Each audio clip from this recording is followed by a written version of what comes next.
I'm gonna tell you You what know, to do. tell me what to do, because you know I like it. Now, what you got to say about that? What did you say? I said, look, there you go. That's better. Well, That's better. okay. I like that. All right. Hey, this is a test, or maybe it's not. This is Father's Day. I gave y'all one a couple of days ago, another one yesterday. Today is Father's Day. It's also Terry Joe's birthday.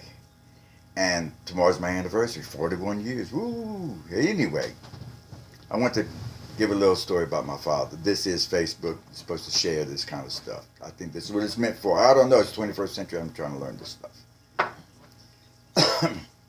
Keep telling them what century you're in, just so they know that you're competent to remember. You got a good mind. You know what century you're in. Well, yeah, I'm current. I'm with the current things This going on. is a short video. Okay, get to your What? point. Thank you. Because we can do them all day long. Look, this is supposed to be a short one. You're making it long. Okay. All right, now. I just want This you. is Father's Day. I'm a father. I'm trying to give a Father's Day thing about my father. All right, here it goes. I remember when I was 17 years old and I was in jail spending 90 days for B&E. I messed up. I ain't encouraging promoting crime.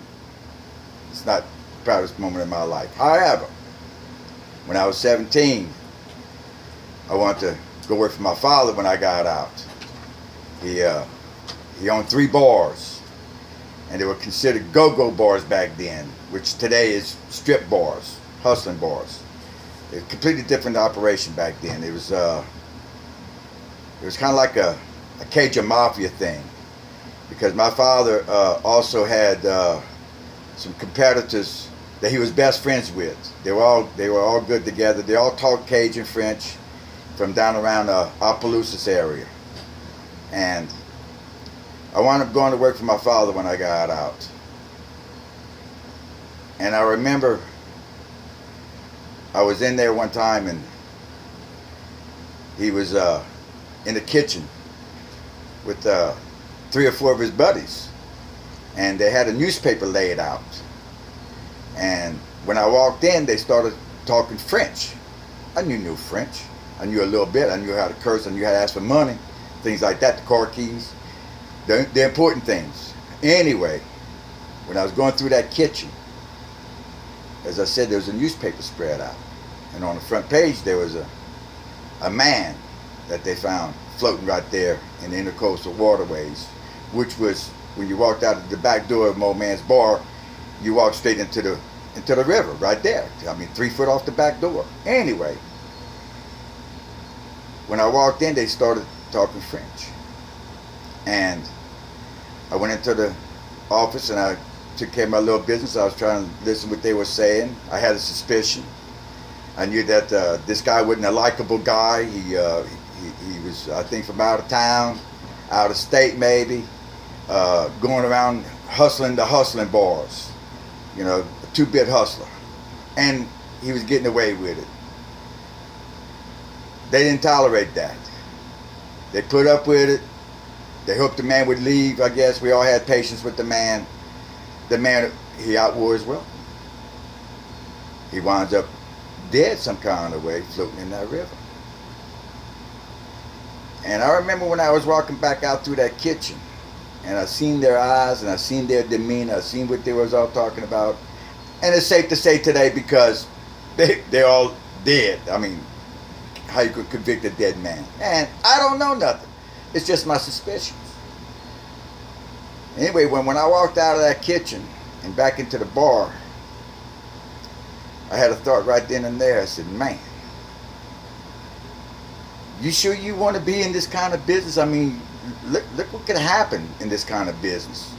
This ain't no saintly business. This is not a respectful business. It's frowned upon by the community. Not by the law, because the law made a lot of money too. So we all made money together, and that is a fact, Jack. Believe you me, when I say that, the law and they made money together. Anyway, to end this note on Father's Day. Even though he was the way he was, he wore a hat, he wore his glasses, he had a cigar in his pocket, in his mouth all the time. He had money in every pocket that you can imagine. The wallet was so full, it took a jumbo rubber band to fold it. He had to wrap it 3 or 4 times to close that wallet. That's how much cash these people walked around with. Not me. I was just a simple bartender paying my dues. I was like a little soldier coming up in the ranks. And he wound up dying in 1981. No, I'm sorry, take that back. In 1978, the same month that he was born in, the same month that my daughter was born in, he died shortly after. We was getting ready to make a deal. He had 3 bars. He had 2 properties in Florida. I was going to take over the 3 bars. He was going to go retire in Florida, build him a house. I was going to give him $2,000 a week per bar for the rest of his life. Whether he lived a week or a year or 10 years, it didn't matter. That was going to be the deal. We was getting ready to go to Hawaii and make this deal happen. It didn't happen. I thank God now, looking back, I'm glad it didn't, because in that business, knowing me and my wife, we'd both be dead a long time ago, because we just didn't put up with a lot of out-of-towners or out-of-staters coming in trying to rough ride our business. It wasn't going to happen. So, looking back, I thank God my father died when he did. He died a good life. He lost his woman when she was young, and it was a tragic story by itself. That's another story. However, this man partied. He passed a good time as much as he could. We traveled around. He knew every bartender, every manager, every owner in the bars from Morgan City to Lake Charles, all the back roads. And he liked to, like I said, pass a good time. He believed in drinking. He believed in doing whatever else he did, because sometimes he'd stay up for 3 days at a time. You wouldn't see him or hear from him. Like Howard Hughes, just disappeared. Come back, do some more, keep on going. And that's the kind of man he was. And he was a good father to me. He accepted me into his life, even though that was a rough business and he didn't really want me in it, but he knew I wanted it. So it happened the way it happened, and it ended the way it ended. I'm still alive, he's dead, but in my heart, I miss that man every day. Every day. He was a good man. With all his faults, he was better than the bad. So on that note, I say to all y'all, happy Father's Day to y'all fathers and you fathers, and happy Father's Day to my father. Thank you.